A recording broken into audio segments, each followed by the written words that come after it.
Assalamualaikum. Today I'm going to talk about portfolios. अगर आप एक राइटर हैं तो आपको पता होगा पोर्टफोलियो या सैम्पल्स कितना ज़रूरी होते हैं. It doesn't matter what kind of a job you are applying for, आपको साथ साथ थोड़े बहुत सैम्पल्स पोर्टफोलियो अपना काम भेजना पड़ता है, दिखाना पड़ता है क्लाइंट्स को टू कन्विंस दैम कि you are worth that job. And I know ये बहुत बड़ा इशू है लोगों के लिए because I been hiring people for a while and most of the applications that I receive उसमें या तो सही सैम्पल्स नहीं होता, सही पोर्टफोलियो नहीं होते हैं. So how to create a right portfolio and what you should include in it, let's talk. First of all what a portfolio is. Portfolio normally writing की फील्ड्स में इतना इस्तेमाल नहीं होता ये word, but it is simply a sample of what you do, what you can do, what you have done, just to show to your clients और anybody आपकी अपनी कैपेबिलिटीज़ कि आप क्या कर सकते हैं. अगर मैं राइटिंग की जॉब पोस्ट करता हूँ तो आई विल एक्सपेक्ट कि जो लोग अप्लाई कर रहे हैं वो उसकी रिक्वायरमेंट्स के लिए सूटेबल हों, उसको सूट करते हो. And I probably be judging people based on the samples that they send to me. आपके पोर्टफोलियो, आपका सैम्पल्स जो हैं ये दिखा सकते हैं कि आप किस काबिल हैं, आप क्या कर सकते हैं, how good you are, how bad you are, आपकी स्ट्रेंथ क्या है, आपकी वीकनेस क्या है. So I am talking from the perspective of writers. अगर आप ग्राफिक डिज़ाइनर हैं या अगर आप कुछ और बनाते हैं तो probably this video is not for you, but अगर आप राइटर हैं तो let me talk about what to include in your portfolio. First of all your articles should be relevant. आप जिस पोस्ट के लिए अप्लाई कर रहे हैं उसके लिए रेलेवेंट हो. फॉर एग्जाम्पल अगर आप लेट्स से फिनटेक या फाइनेंस की जॉब के लिए अप्लाई कर रहे हैं तो आपके जो सैम्पल्स हैं वो फाइनेंस रिलेटेड हों. अगर आप मेडिकल के लिए अप्लाई कर रहे हैं your sample should be related to medical. Similarly अगर एक सिंपल सी SEO जॉब है तो आपका जो सैम्पल है या जो पोर्टफोलियो है वो SEO रिलेटेड होना चाहिए. Other than just the basic samples आप और इन्फॉर्मेशन भी प्रोवाइड कर सकते हैं योर पोर्टफोलियो. फॉर एग्जाम्पल वो आर्टिकल आपने किसके लिए लिखा, उसके क्या बेनिफिट्स थे. फॉर एग्जाम्पल अगर SEO आर्टिकल है तो वो किस पेज पे रैंक होता है, ये इन्फॉर्मेशन क्लाइंट्स के लिए बहुत इंपॉर्टेंट होती है and it can help you win more clients. I usually provide such information to people who need it.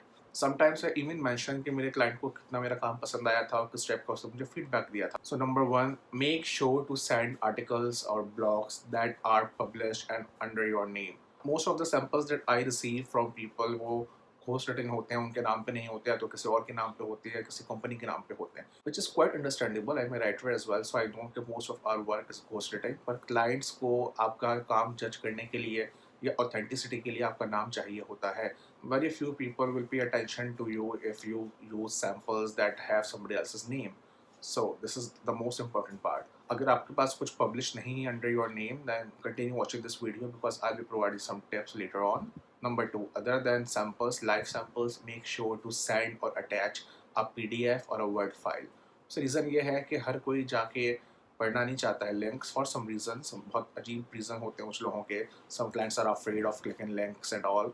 सो हमेशा एक PDF और एक वर्ड फाइल आप अटैच करें ताकि आपका क्लाइंट अगर वो इस डिवाइस पे यूज़ कर रहा है तो जो भी उसके लिए सूटेबल है वो उस पर क्लिक करके उसको डाउनलोड कर सके और पढ़ सके जो भी है.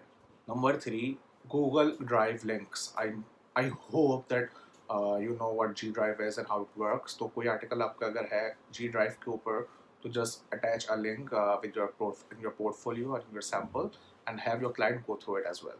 This is probably all that you need in your sample or portfolio.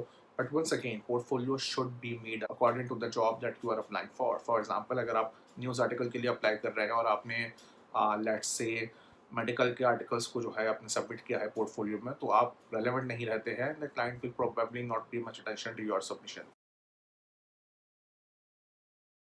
Now, the most important part, how to get published online. जो न्यू राइटर्स होते हैं उनके लिए सबसे बड़ा मसला होता है कि चाहे वो बहुत अच्छा भी लिखते हो, क्लाइंट्स उनके नाम से पब्लिश नहीं करते हैं. So some people have been in the industry for 5 years 10 years and they do not have a single blog under their own name. There is no point trying to convince your client कि वो आपके नाम से अपना article जो publish करें because they have their own reasons, so you need to find some other ways. It's very easy अपना नाम से पब्लिश करना. जब मैंने शुरू की थी कंटेंट राइटिंग तो मेरा जो पहला सैम्पल था वो मेरे अपने नाम से था. It was made possible because I was able to start my own website, my own blog, which you can do as well. आप एक ब्लॉग बनाए, वर्डप्रेस पे बनाए, कहीं और बनाए, you don't have to pay for it. Hosting domain सब free होता है. So publish it under your own name. जो भी आप नाम रखना चाहें अपना, उसको सही से इमेजेस लगाएं, बट मेक श्योर कि जो भी कंटेंट आप अपलोड कर रहे हैं as a portfolio, as a sample, वो कहीं और अपलोडेड ना हो. ऐसा ना हो कि कोई आर्टिकल आपने किसी क्लाइंट के लिए लिखा हो और वही आपने अपनी वेबसाइट पे भी डाल दिया हो, बिकॉज सेम कंटेंट दो जगह नहीं हो सकता है, प्लेजरिज्म का इशू हो जाता है.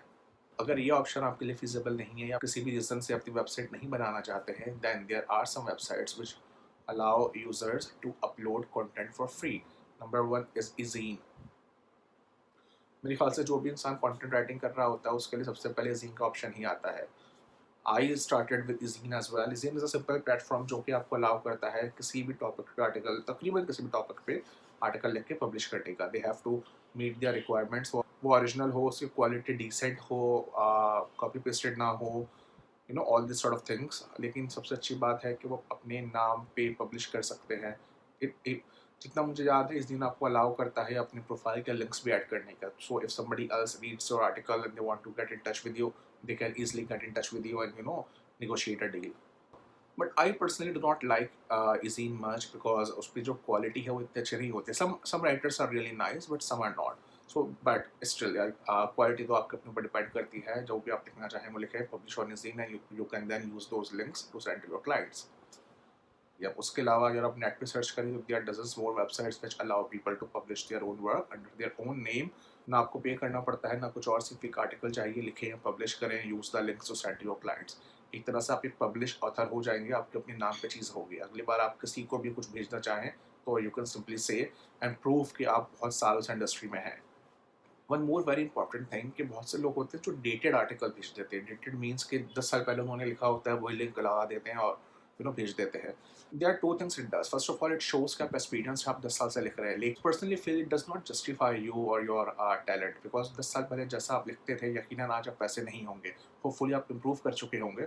सो you have to show something जो कि आपने रिसेंटली लिखी हो, ताकि क्लाइंट आपका रिसेंट वर्क देखे, उसको पता हो एग्जैक्टली ये क्वालिटी मिलने वाली है. So this is it. Now you know how to create your post, how to use it and find more clients and win more clients.